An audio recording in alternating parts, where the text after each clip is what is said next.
Random House Audio presents A Game of Thrones, Book 1 of A Song of Ice and Fire, by George R. Martin, read for you by Roy Dotrice. Prologue. "We should start back," Garrett urged as the woods began to grow darker around them. "The wildlings are dead." "Do the dead frighten you?" Sir Waymar Royce asked with just the hint of a smile. Garrett did not rise to the bait. He was an old man, past 50, and he had seen the lordlings come and go. "Dead is dead," he said. "We have no business with the dead." "Are they dead?" Royce asked softly. "What proof have we?" "We'll show them," Garrett said. "And if he says they're dead, that's proof enough for me." Will had known they would drag him into the quarrel sooner or later. He wished it had been later rather than sooner. "My mother told me that dead men sing no songs," he put in. "My wet nurse said the same thing, Will," Royce replied. "Never believe anything you hear at a woman's tit. There are things to be learned even from the dead." His voice echoed too loud in the twilight forest. "We have a long ride before us," Garrett pointed out. 8 days, maybe 9, and night is falling.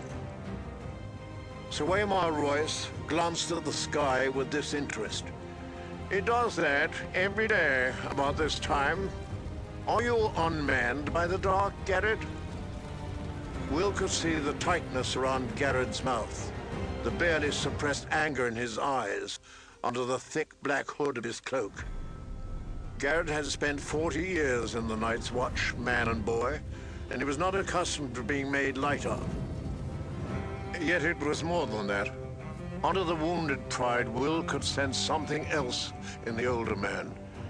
You could taste it, a nervous tension that came perilously close to fear. Will shared his unease. He had been 4 years on the wall. The first time he had been sent beyond, all the old stories had come rushing back, and his bowels had turned to water. He had laughed about it afterwards. He was a veteran of 100 rangings by now, and the endless dark wilderness that the Southerns called the Haunted Forest had no more terrors for him. Until tonight. Something was different tonight.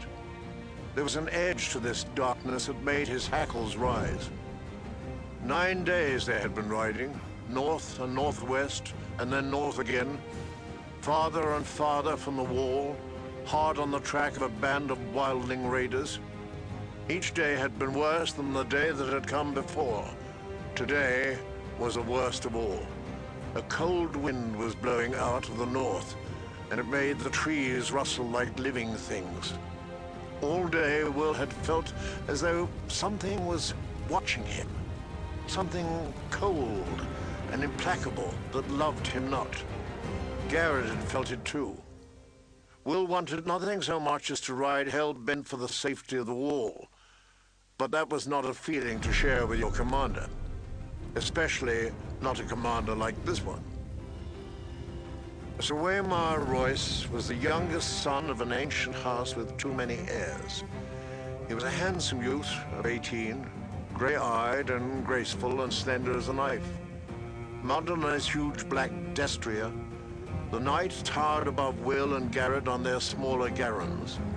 He wore black leather boots, black woolen pants, black moleskin gloves, and a fine supple coat of gleaming black ringmail over layers of black wool and boiled leather.